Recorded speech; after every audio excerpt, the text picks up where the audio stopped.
Olá pessoal, aqui é a Raquel. Hoje nós vamos começar a nossa primeira aula sobre a nova ordem mundial.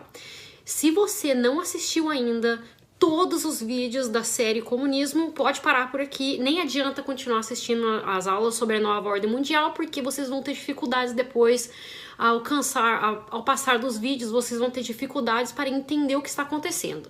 Então, se você não assistiu a série Comunismo, para aqui e vai lá assistir aquela primeiro, porque aquela é a base que você precisa ter para entender a nova ordem mundial, ok?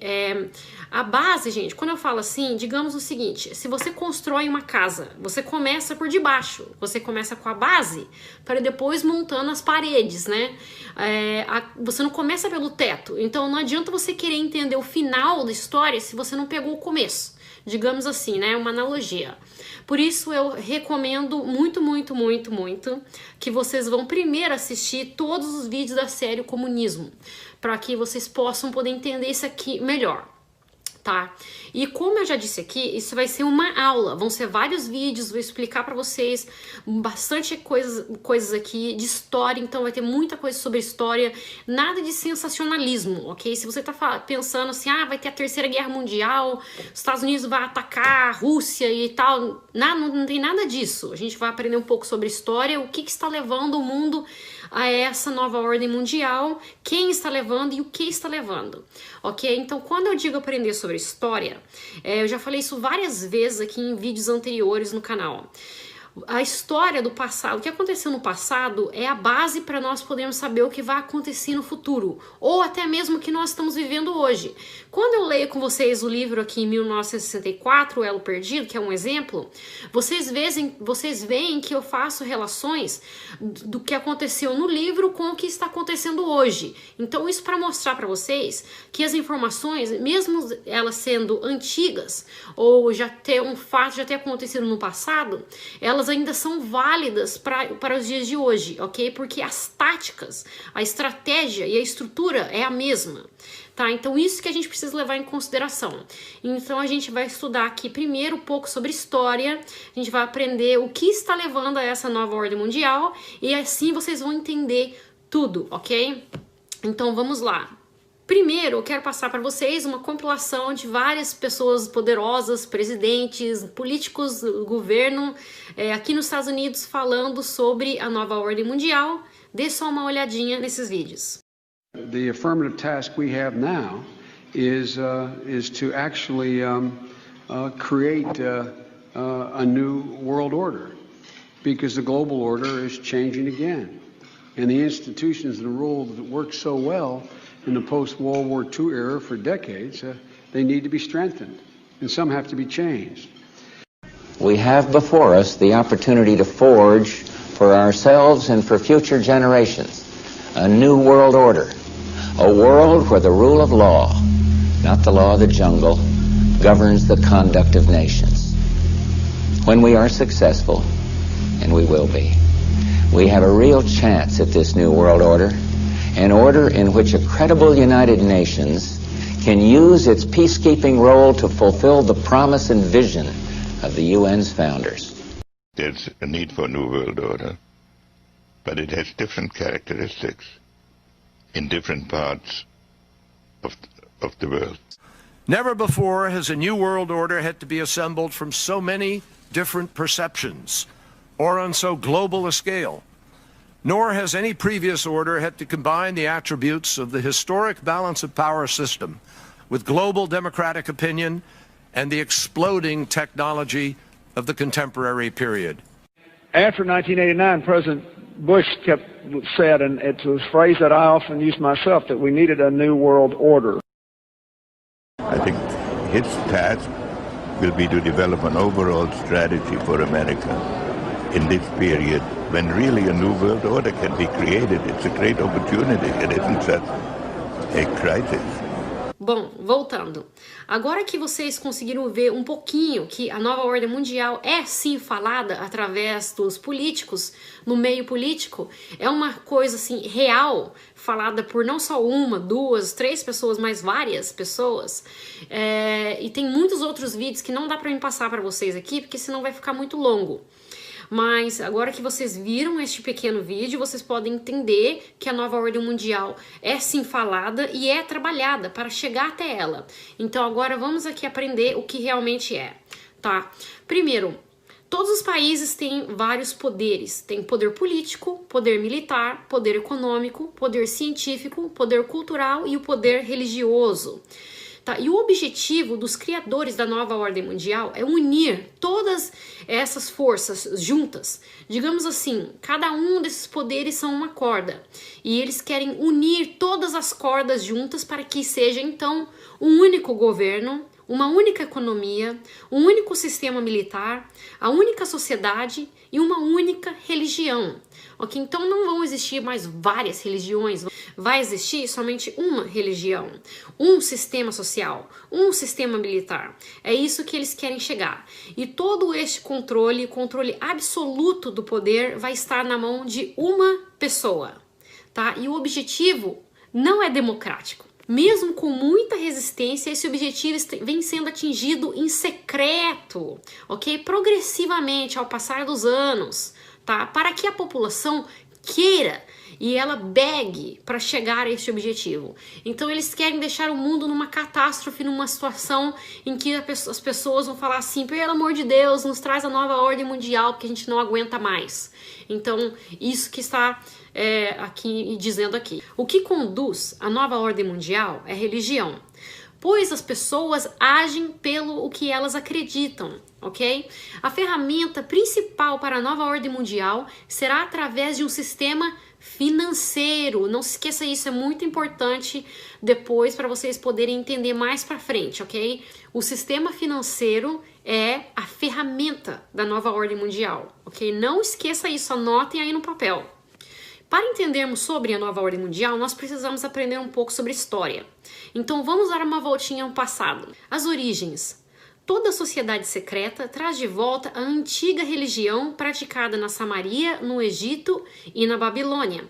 Essas religiões antigas faziam com que a população servisse somente às elites, como se eles fossem deuses, e eram adorados como deuses. Então, sabedoria é poder. Agora aqui eu vou dar um exemplo para vocês, ok? Como os deuses sabiam quando a próxima eclipse solar iria acontecer, então eles usavam essa sabedoria para assustar o povo ao seu redor. O povão não sabia nada, eles não sabiam que era uma eclipse solar. Pois então, os tais deuses exigiam muitas coisas do povão, porque eles usavam a narrativa de que iam fazer o sol escurecer.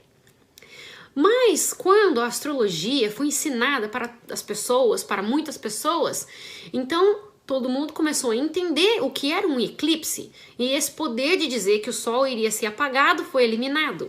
Da mesma forma, hoje em dia, a elite faz isso com o povão.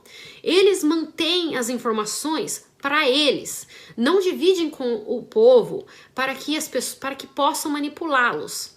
E por isso, os grupos poderosos operam em segredo. A palavra oculto não significa malvado ou perverso, mas sim em segredo. A elite, eles não querem que nós saibamos sobre os planos deles. Afinal de contas, é uma sociedade secreta. Uma vez que você aprender sobre o segredo da elite, você entrar em choque em como eles têm controlado você. Voltando olhando no passado, quando os israelitas praticavam a sua religião, eles sempre prosperavam. Mas quando eles praticavam a religião dos seus vizinhos, eles se tornaram escravos deles. E esses judeus que usavam práticas ocultas, eles se tornaram o caminho para a sociedade secreta, que ainda existe hoje, tá? Os judeus ocultistas criaram uma religião chamada Cabala. Na superfície, o cabalismo parece muito com o judaísmo, mas na realidade é o oposto. Cabala diz que Moisés era uma figura do oculto. Cristianismo ficou sendo um problema para os romanos.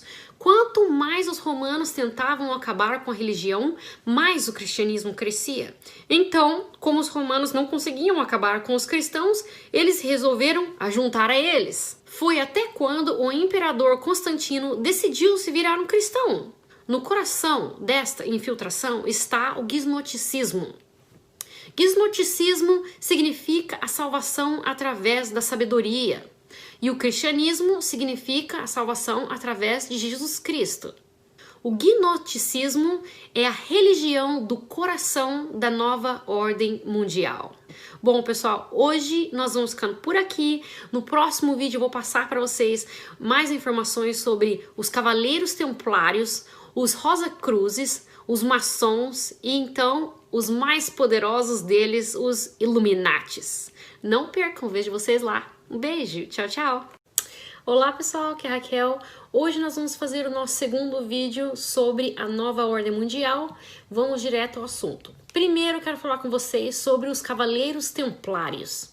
Os Cavaleiros Templários eram uma organização militar e religiosa que foi criada em Jerusalém no ano de 1118 por 9 cavaleiros franceses. A missão oficial deles era proteger os peregrinos na viagem para a Terra Santa durante as Cruzadas.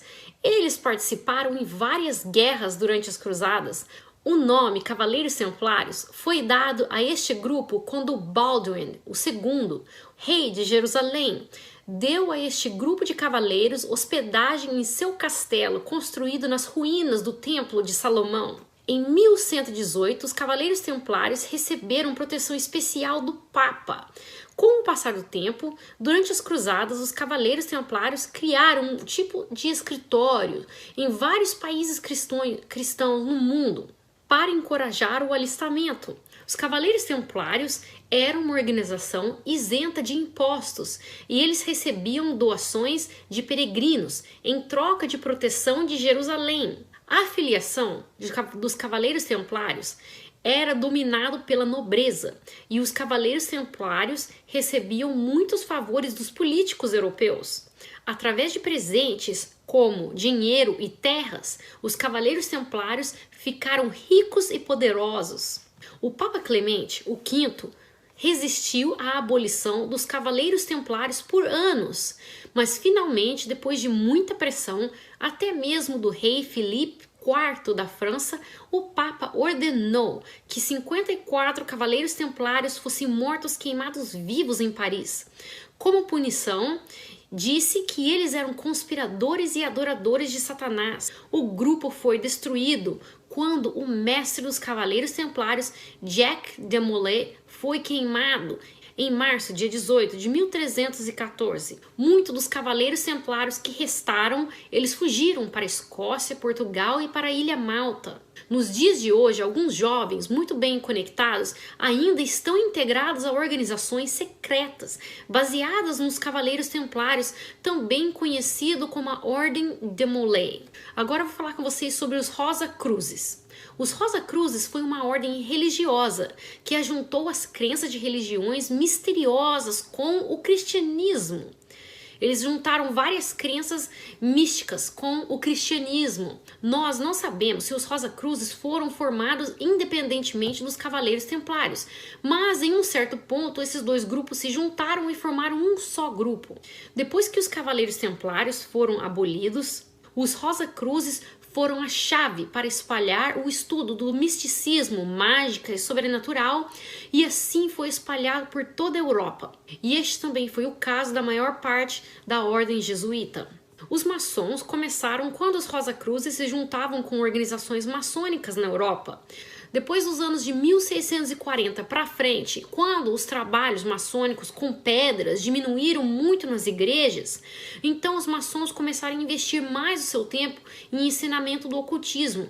Em Londres, no ano de 1717, o primeiro templo maçônico foi construído. Inicialmente, o público viu os maçons como uma ordem positiva, pois faziam coisas boas para as pessoas, e o número de alojamento maçônico começou a crescer rapidamente por toda a Europa. Só que o antigo desejo por poder satânico cresceu dentro da maçonaria.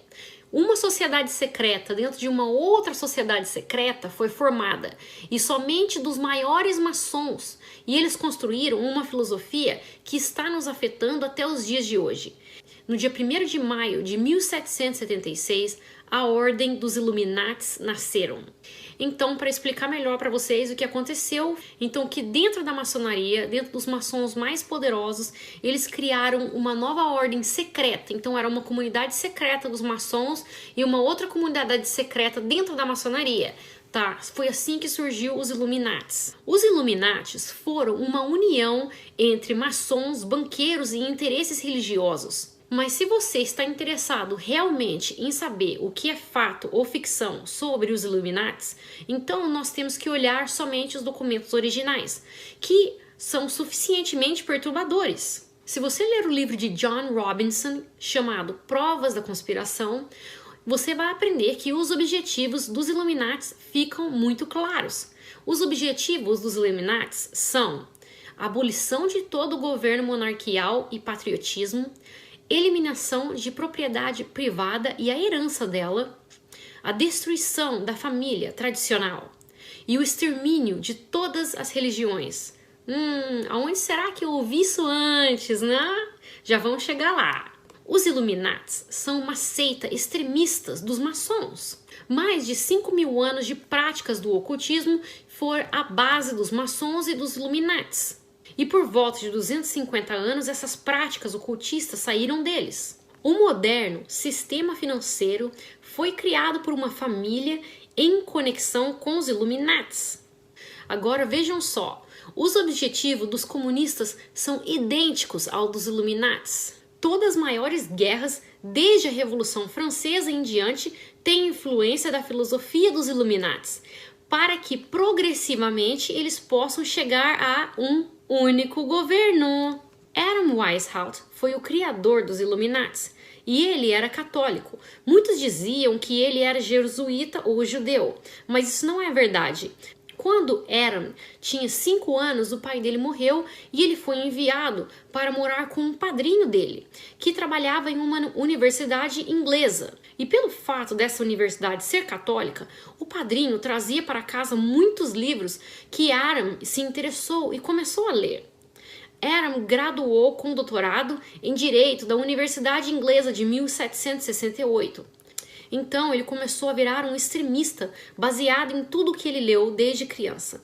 No começo, Adam só tinha meia dúzia de discípulos que eles se encontravam em seu apartamento na Alemanha.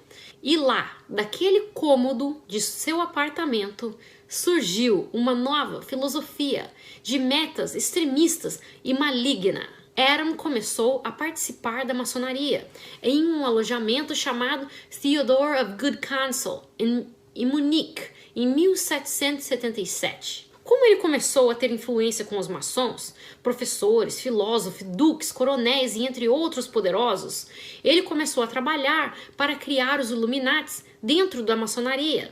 Os nobres começaram a fazer parte dos Illuminates para expandir os seus próprios interesses. Só que os membros dos Illuminates disseram a eles quais eram realmente as suas intenções para o grupo. Desde que eles aceitassem e mantessem tudo em segredo, eles seriam aceitos para a nova ordem. Em 1782, alguns deles participaram do Congresso de Wilhelmsbad, que começou a ser a base dos Illuminates. A família Rothschild estava no caminho de ser a maior família de banqueiros do mundo. Meyer Amschel Bauer, um judeu e negociante de moedas que vinha de uma família muito simples, mudou seu nome para M.A. Rothschild. Ele colocou um escudo vermelho com um hexagrama em frente à sua casa de troca de moedas. Meyer Rothschild nunca foi membro dos Illuminates. Ele também nem financiou o movimento como muitos acreditam. Mas os Rothschilds foram banqueiro de 2 membros dos Illuminates. O arcebispo Karl Theodor Dalberg chegou no nível mais alto de todos os Illuminates em 1784 e foi o traidor de Napoleão na França. Ele não queria, mas ele deu emancipação para os judeus de Frankfurt em 1911 por um preço muito alto que foi financiado por Meyer Rothschild. Carl Landgrave de Hesse-Kassel estava muito aprofundado no ocultismo e ele foi o organizador do Congresso Wilhelmsbad, que era na casa de seu irmão, chamado William o IX, da Casa de Hesse. A Casa de Hesse foi uma das famílias mais ricas na Europa, por contratar mercenários de seu próprio reinado para outros nobres. Mayer Rothschild fundou a família Hesse, por ser o seu banqueiro desde 1783. Então a casa Rothschild começou a crescer muito em conexão com os membros dos Illuminati, mas não porque eles estavam associados. Em 1784, o segredo dos Illuminati veio à tona pelo governo de Bavária, que determinou banir todas as sociedades secretas. O texto que os Illuminati tinham escrito, incluindo códigos secretos, foram obtidos pelo governo de Bavária. O governo, então, publicou todos os textos em um documento escrito A Ordem Original dos Illuminati, que foi distribuído para todos os governos na Europa. Alguns membros dos Illuminati foram presos e outros fugiram, mas isso só fez a filosofia dos Illuminati espalhar ainda mais por toda a Europa. Aaron Weishaupt se escondeu, só que mais tarde ele se reemergeu com o apoio de Duque Ernesto II de Saxe-Coburg-Oldenburg. E ele continuou escrevendo livros sobre os Illuminati até a sua morte. E por hoje, pessoal, nós vamos ficando por aqui. No próximo vídeo eu vou falar para vocês sobre a Revolução Francesa, a Guerra Civil dos Estados Unidos e a família mais poderosa, mais rica e mais misteriosa do mundo, a família Rothschild. É imperdível, eu vejo vocês lá. Beijo, tchau, tchau. Olá pessoal, aqui é a Raquel. Minha voz ainda tá um pouco ruim por causa do meu resfriado, mas hoje nós vamos continuar fazendo o nosso terceiro vídeo da série A Nova Ordem Mundial. Antes de nós pularmos direto ao assunto, eu quero falar com vocês que no vídeo anterior eu esqueci de mostrar para vocês o documento da Ordem dos Illuminati, então eu vou colocar aqui no cantinho da tela para vocês. Também queria ter mostrado para vocês no vídeo anterior o código que foi descoberto através desses documentos, os códigos que eles usavam, que foi descoberto pelo governo de Bavária. Também vou colocar aqui do lado para vocês. Inclusive, também no vídeo anterior, eu coloquei uma foto errada do Mayer M. Schellbauer, que foi o judeu que abriu a Casa de Moedas. Então, aquele cara naquele vídeo lá não é ele, mas o correto é esse aqui, esse que tá colocando para vocês. Esse é o Mayer M. Schellbauer. Pessoal, se o meu canal for excluído do YouTube, ou caso alguma coisa acontecer, por eu estar falando com vocês sobre essas coisas da Nova Ordem Mundial, que é muito provável que aconteça, quanto mais o canal cresce e mais informações eu passo aqui, pode ser que caso aconteça o meu canal ser excluído. Então eu digo a vocês que vai me seguir no Instagram, porque se o meu canal for excluído, eu vou postar no Instagram o meu novo canal, o novo link do canal que eu vou criar. Tá, então só se caso vocês estiverem interessados na Nova Ordem Mundial, vai lá me seguir no Instagram, ok? Então vamos começar com o tópico de hoje sobre a Revolução Francesa. Quando os Illuminati foram dispersos de Bavária, eles fugiram para a França e começaram a se reunir lá. Então os Illuminati uniram forças com um grupo que já existia na França, chamado Clube dos Jacobinos. Com a ajuda de Luís Felipe, o segundo duque de Orleans, membro dos maçons na França, os jacobinos compraram o maior sistema de transporte de grãos da França para criar uma falta de alimento artificial em 1789. A extrema fome fez que o povo ficasse revoltado. Então os jacobinos colocaram a culpa da falta de comida no rei Luís, o 16º, e em Marie Antoinette. E o povo acreditou neles. Enquanto o povo estava passando muita fome, Marie Antoinette falou: "Deixe o povo comer bolo." Então os jacobinos usaram essa frase contra ela mesma, usando de propaganda para fazer com que o povo se revoltasse e começasse a odiar a monarquia. E funcionou. O povo ficou irado. Então eles mataram o rei e a rainha. Naquela época era pela guilhotina. Eles cortavam a cabeça das pessoas em 1793 e muitos outros monarcas depois deles também. Quando a Revolução Francesa acabou, mais ou menos 300 mil pessoas já tinham morrido, em tudo em nome da liberdade, igualdade e fraternidade. Então assim completou a primeira revolução dos Illuminati. Agora eu vou falar com vocês sobre a família Rothschild. Mayer Amschel Rothschild morreu em Frankfurt em 1812. O império dele cresceu com as famílias dos Estados Unidos. A frase mais impactante de Mayer Amschel Rothschild foi: "Me deu o controle financeiro de uma nação e não me importa quem estará governando-a." Uau, isso aqui diz tudo, pessoal. Preste atenção no que ele falou. Mas no final da vida dele, ele falou com seus 5 filhos para expandir o império bancário da família Rothschild, que era preciso que cada um deles fossem abrir banco em outros países, cada um fosse um país diferente. Então, eles começaram por toda a Europa. O filho chamado Nathan foi para Londres. Amschel ficou em Frankfurt, na Alemanha. Salomon foi para Viana. Carl foi para Nápoles. E James foi para Paris. O relacionamento entre a família Rothschild e os Illuminati maçom continuaram. Adam Weishaupt, Nathan Rothschild, Salomon Rothschild, James Rothschild e Napoleão Bonaparte eram todos maçons. Em junho de 1798, Napoleão Bonaparte começou na maçonaria. Napoleão era parte dos maçons, mas a sua ambição não poderia ser contida. Então, Napoleão Bonaparte deu uma de Zé de Abreu e resolveu se declarar o rei da França, em 1884. Napoleão criou seu próprio banco, então ele emprestava o dinheiro ao povo sem juros e virou uma ameaça para a família Rothschild. Então, os Rothschilds decidiram acabar com Napoleão.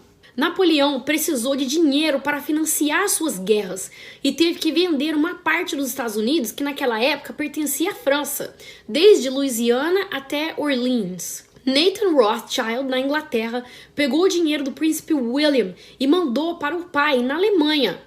Nathan Rothschild começou a financiar o lado da Inglaterra da guerra. Só que ao mesmo tempo, Jacob Rothschild em Paris estava financiando o lado de Napoleão na guerra. Assim, então, a família Rothschild financiou os dois lados da guerra em 1812.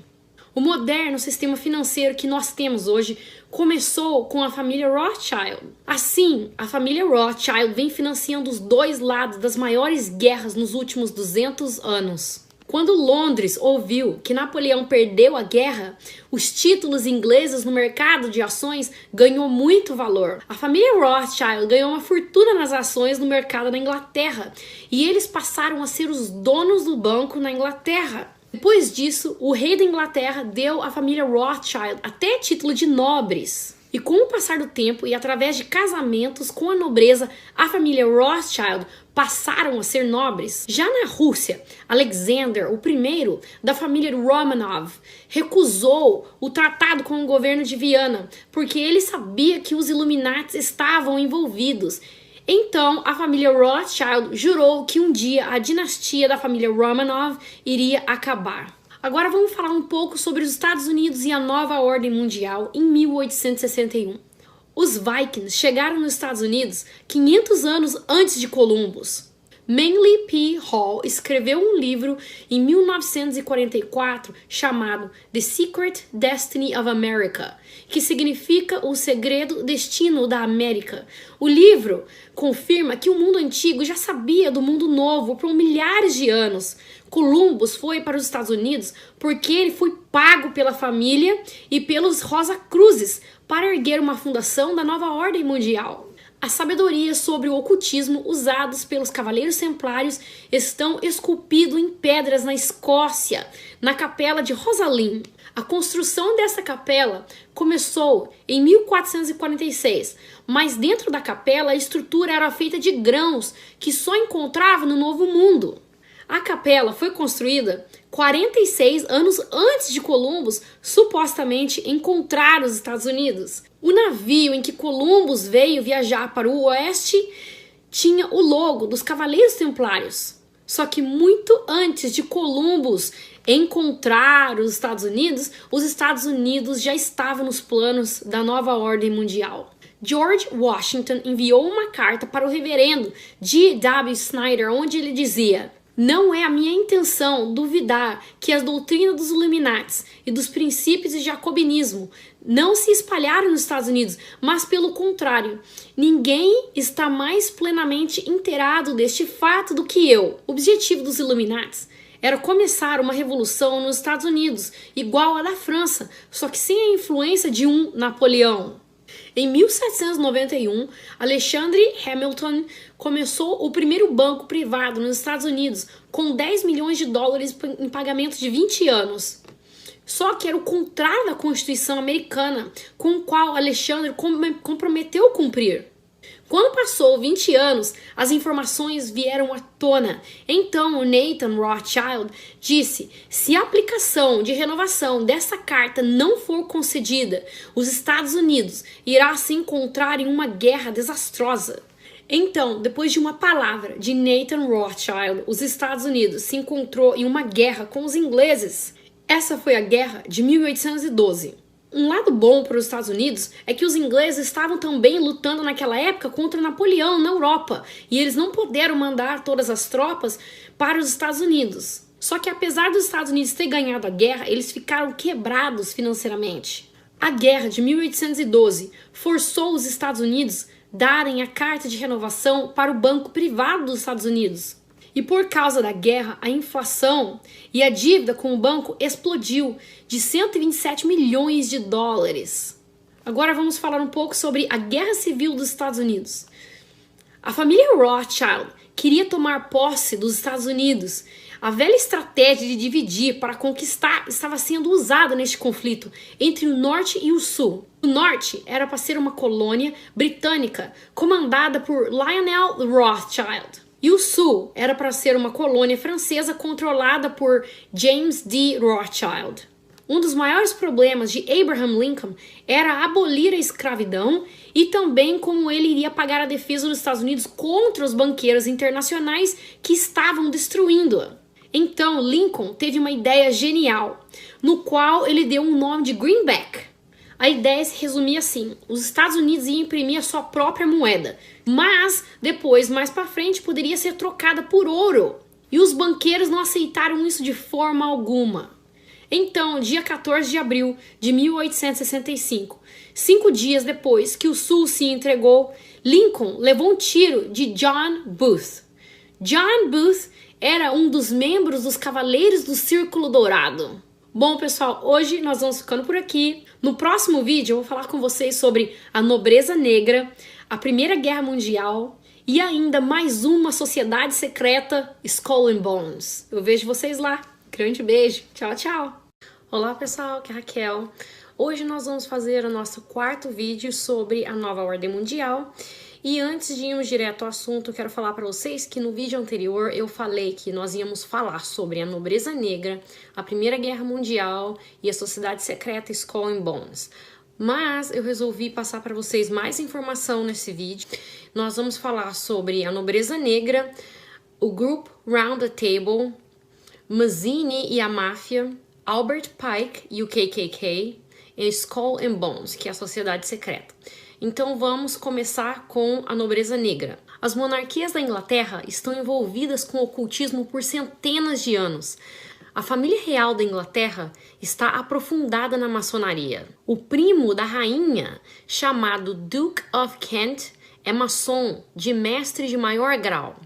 Mesmo que a rainha diga que ela não está contente com isso, ela mesma e os antepassados dela são maçons. O fato é que muitos da nobreza de várias casas, especialmente da Inglaterra e da França, são um link entre os reis da Inglaterra e os reis de Jerusalém.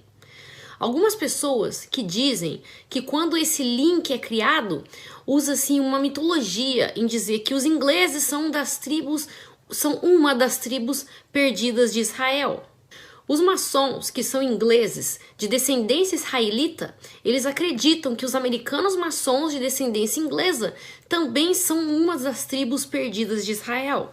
Só que a família real inglesa são mais alemãos do que ingleses.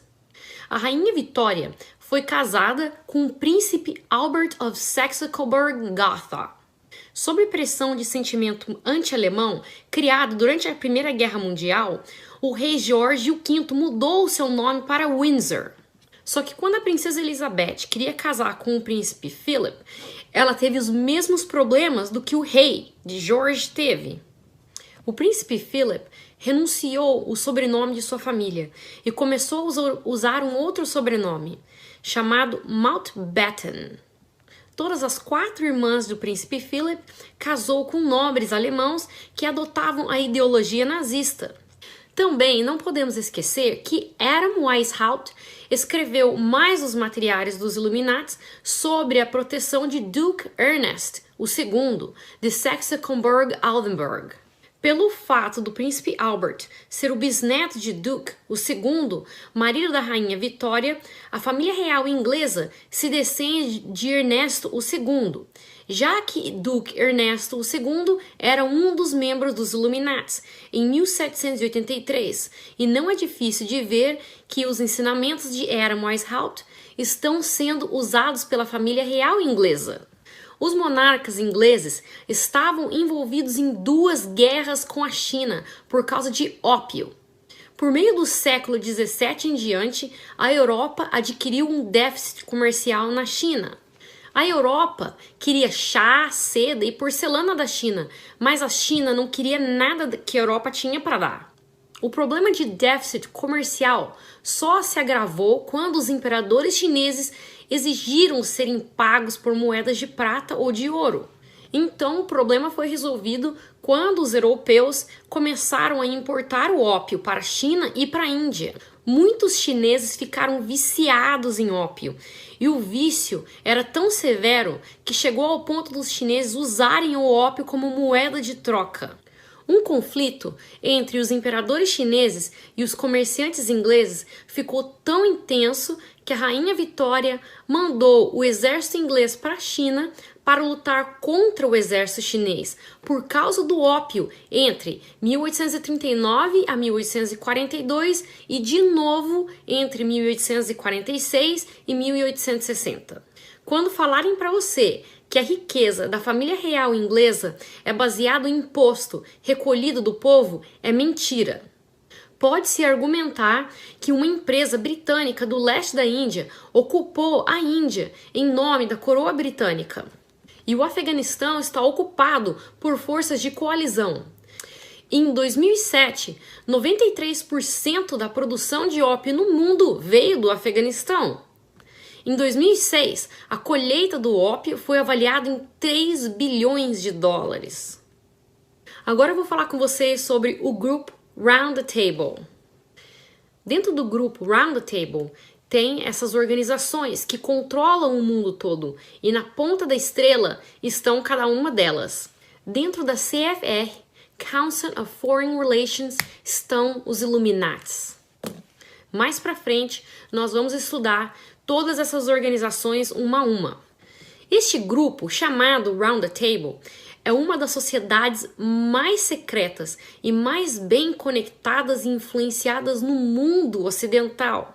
Mesmo que Cecil Rhodes, um pró-britânico globalista, não começou nenhum desses grupos, ele foi um dos instrumentos mais importantes para que todos estes grupos trabalhassem juntos com um único objetivo. Em 1966, um professor de história da Universidade de Georgetown escreveu um livro chamado Tragedy and Hope. Um dos membros do grupo Round the Table, ele foi o patrocinador do professor Carroll Quigley e deu a ele acesso a informações e documentos secretos para produzir o que o grupo achou que era uma publicação interna. E um pedacinho do livro diz o seguinte: os poderes do capitalismo financeiro tinham outro objetivo de longo alcance, nada menos que criar um sistema mundial de controle financeiro em mãos capazes de dominar o sistema político, que cada país e economia no mundo como um todo. Agora vamos falar sobre Mazzini e a máfia. Mazzini atingiu o grau 13º da maçonaria quando estava cursando na Universidade de Genova. E uma das coisas mais importantes que você precisa saber sobre Mazzini foi que ele formalizou a máfia. Naquela época, os italianos estavam imigrando muito para os Estados Unidos em 1890, e a prática da máfia se misturou com as doutrinas dos Illuminates. Agora vamos falar sobre Albert Pike e o KKK. Depois de Adam Weishaupt, Albert Pike foi o maçom mais influente da história. Os maçons americanos pediu para Albert Pike fazer uma reforma nos rituais, e ele fez um livro chamado Morals and Dogma, Ancient and Accepted Rite of Freemasonry, publicado em 1871. Os Cavaleiros do Círculo Dourado, também conhecido como a KGC, era uma organização maçônica com a finalidade de estabelecer um círculo dourado entre o México, América Central e o Caribe e os países do Sul, que dariam sanções para a escravidão. Albert Pike, ele estava associado com a KGC, então da KGC saiu vários ramos e um deles foi Ku Klux Klan, o KKK. Enquanto ele era soberano e comandante da maçonaria escocesa, Albert Pike criou o próprio escritório de chefe da justiça do KKK. Albert Pike foi responsável por escalar tensões de racismo que causou a Guerra Civil dos Estados Unidos. Agora vocês podem entender que a Guerra Civil dos Estados Unidos era primeiramente para ver quem iria controlar o poder econômico do país, e a escravidão vinha em segundo lugar como problema. Agora eu quero falar com vocês sobre a organização secreta Skull and Bones. William Huntington Russell era um dos comerciantes envolvidos no comércio de apoio com ópio na China.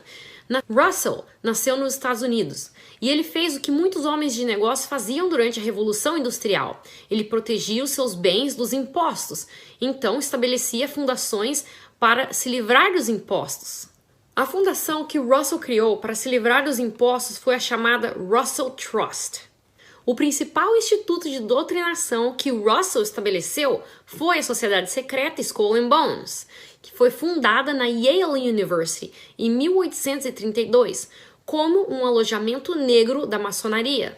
3 gerações da família Bush foram membros do Skull and Bones: George W. Bush, George H.W. Bush e Prescott Bush. Membros da Sociedade Skull and Bones alegaram que Prescott Bush roubou o crânio e ossos do indígena Jerônimo e colocou numa tumba para ser usado como uma fonte de poder. George W. Bush nunca pediu desculpas pelas suas atividades na Sociedade Skull and Bones. E quando George Bush se tornou presidente, uma das primeiras coisas que ele fez foi dar cargos de poder do governo para seus amigos da sociedade secreta. Pessoal, hoje nós vamos ficando por aqui, mas antes de finalizarmos, quero falar para vocês que na descrição deste vídeo tem um link de um amigo meu que tem ajudado muito nas pesquisas de informações que eu tenho coletado e vários livros para vocês poderem estudar. Muitas pessoas têm pedido para mim livros da onde tem essas informações, e então vocês podem clicar no link aqui abaixo e ver a lista de livros. No próximo vídeo nós vamos falar sobre o dialeto elegiano, o comunismo, o Banco dos Estados Unidos chamado Federal Reserve e a Primeira Guerra Mundial. Ok? Vejo vocês lá. Beijo. Tchau, tchau. Olá, pessoal. Aqui é a Raquel. Hoje nós vamos fazer o nosso 5º vídeo da série Nova Ordem Mundial. Então, hoje nós vamos falar sobre o dialeto elegiano, o comunismo, o Banco dos Estados Unidos Federal Reserve Bank, a Primeira Guerra Mundial, e vou passar para vocês também informações sobre o CFR, Council of Foreign Relations. Então, vamos direto ao assunto. O dialeto elegiano. George Howell foi um filósofo alemão que deu origem ao sistema básico dos Illuminates, chamado como dialeto elegiano. Esse sistema foi baseado em 3 partes. Primeiro, o governo cria um problema que irá matar ou prejudicar os cidadãos, e essa é uma enganação mais conhecida como ataque da bandeira falsa. Segundo, o governo então tenta controlar a reação do problema que ele mesmo criou, colocando a culpa no seu inimigo ou até mesmo em um aspecto da sua sociedade, da própria sociedade sobre a qual procura controle. Por causa disso, eles usam o termo ataque de bandeira falsa. Em terceiro lugar, o governo desonesto, trapaceiro, irá então oferecer a grande solução para o problema que eles criaram de propósito. Essa solução geralmente é uma guerra ou um sistema de regulamentação. Então eles sempre seguem esses pontos: criar um problema, uma reação e a solução para o problema. E a população não iria aceitar a solução se eles não tivessem criado este primeiro problema. Um governo que continua na busca de controle continua empurrando a sua sociedade a aceitar essa agenda, seguindo de uma série de problemas, reações, soluções. E assim continua este ciclo vicioso, que já estavam planejados a todo tempo. Então isso já é um planejamento e eles simplesmente botam em ação.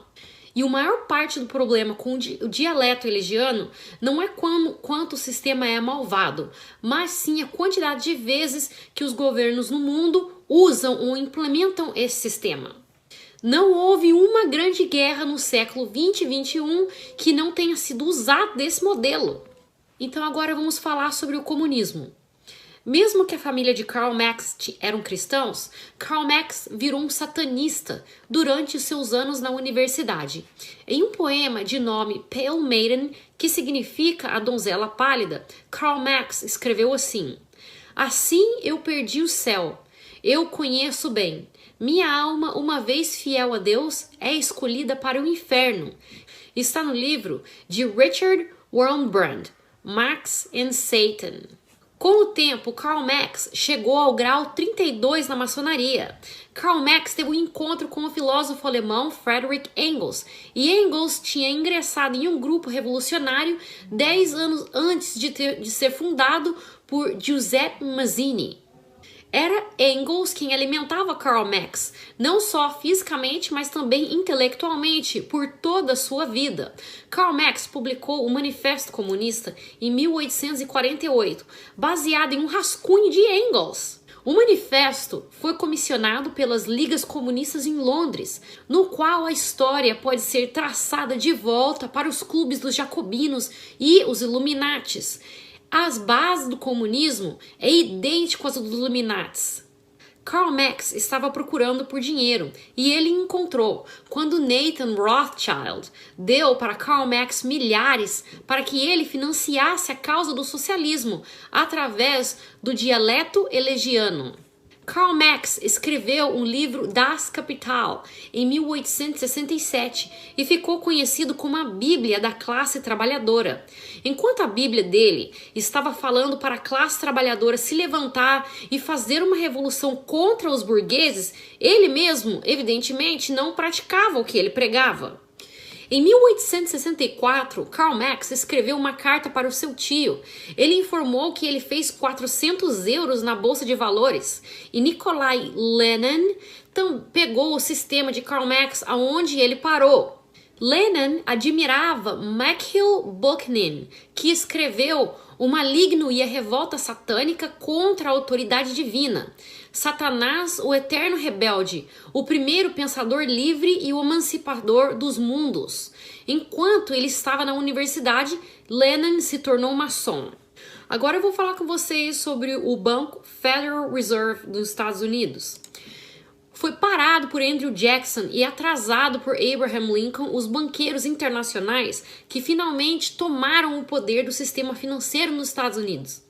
No dia 23 de dezembro de 1913, a Reserva Federal passou no Congresso, enquanto a maior parte dos congressistas estavam de férias de Natal. O presidente Wilson prometeu assinar o ato da Reserva Federal em troca da contribuição para a sua campanha. Este ato inconstitucional permitiu que um grupo privado de banqueiros internacionais imprimissem dinheiro e que seria emprestado para o governo com interesse, levando diretamente ou indiretamente, através de seus agentes, os membros proeminentes do grupo J.P. Morgan, J.D. Rockefeller, Jacob Schiff, Max Wellberg e Paul Wellberg. Todos os membros deste grupo estão de alguma forma conectadas com os Rothschilds. Os banqueiros internacionais não perderam tempo em fazer o que eles fazem de melhor, que é financiar guerras. Então agora vamos falar sobre a Primeira Guerra Mundial. Os banqueiros nos Estados Unidos e na Europa acharam um jeito de inflamar a tensão entre a Alemanha e o estabelecimento anglo-americano para dominar a economia e a cultura da Europa. Muitas pessoas sabem que o ponto de inflamação da Primeira Guerra Mundial ao longo da frente ocidental foi o navio Lusitânia ter afundado dia 7 de maio de 1915. Só que o que muitas pessoas não sabem é que a operação da Lusitânia foi construída para provocar essa guerra. O sistema de inteligência dos ingleses quebraram o código de guerra alemão em dezembro de 1914. Isso significa que o tal conservador Winston Churchill sabia onde estavam todos os navios alemãos no canal inglês. O navio Lusitânia foi mais lento e esperando a chegada da escolta dos militares no canal. Só que Churchill mandou que o escote voltasse ao porto. Então, a Lusitânia estava rastejando pela zona de guerra. Uma carta privada de Churchill removeu qualquer dúvida de que ele tinha planejado para o navio ser afundado. Mais ou menos 2.500 pessoas morreram neste evento e foi tudo projetado para começar uma guerra. Os alemães dizem que a Lusitânia estava carregando armas dos Estados Unidos para ser usada na Inglaterra contra os alemães. Só que 93 anos depois, a verdade veio à tona.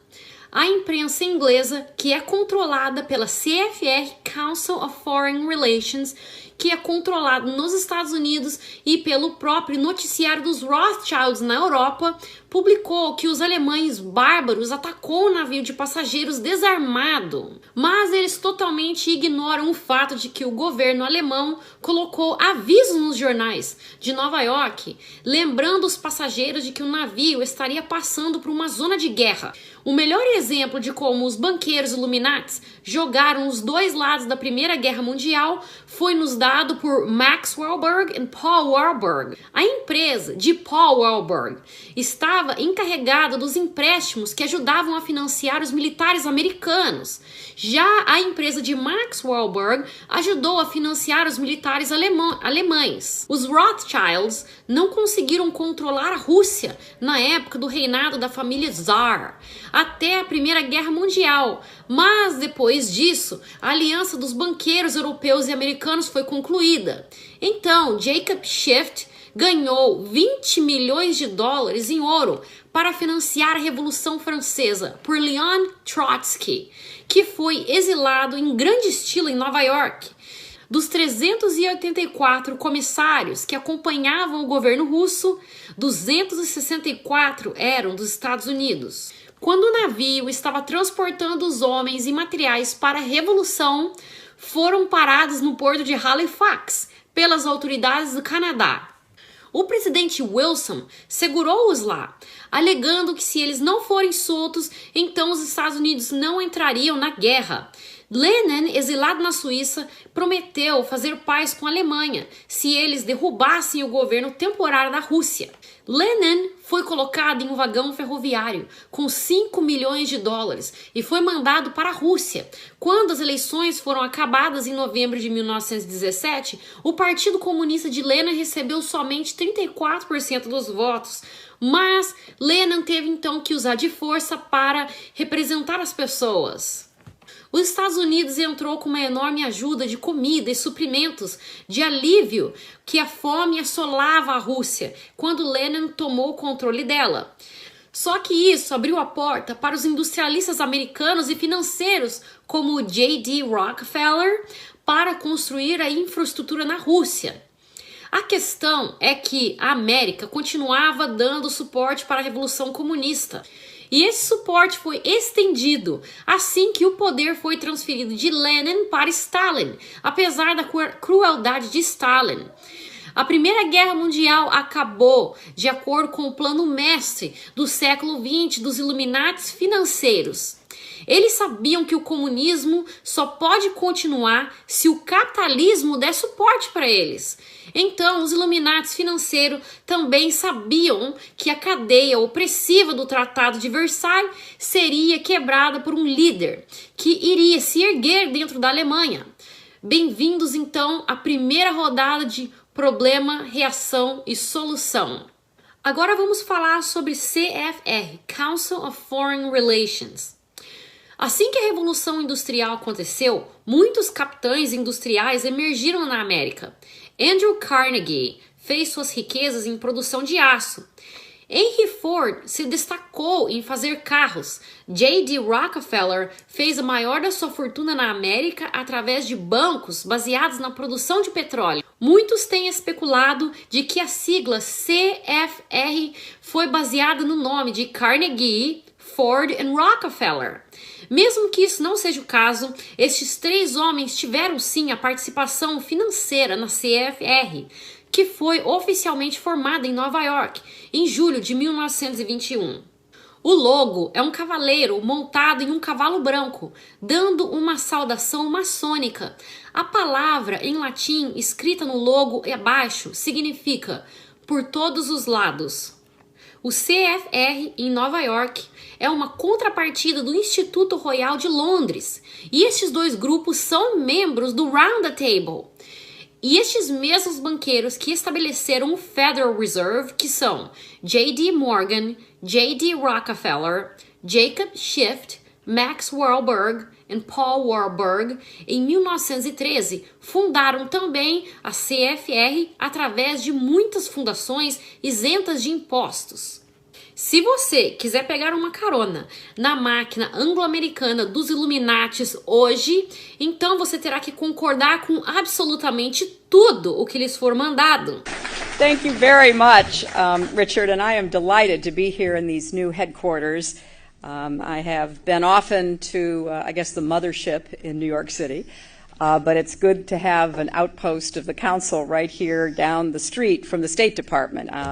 We get a lot of advice from the council, so this will mean I won't have as far to go to be told what we should be doing and how we should think about the future. O maior objetivo do Instituto Royal e do CFR não é nada mais, nada menos do que criar um único sistema de governo. Em 1950, James Warburg, que é um membro do CFR, testificou no Senado do Comitê das Relações Exteriores e disse: "Nós teremos um único governo, mesmo que vocês queiram ou não, será através da conquista ou do consentimento." Vendo isso tudo, nós poderíamos pensar que o CFR seria a organização mais falada da mídia. Mas muito pelo contrário, o CFR dita o que será falado nas notícias e como as notícias serão apresentadas para a população. Bom, pessoal, hoje nós vamos ficando por aqui. No próximo vídeo nós vamos falar sobre a Liga das Nações, Hitler e a Segunda Guerra Mundial, a ONU e um tópico muito interessante para os dias de hoje, que é a política e a criação de Israel.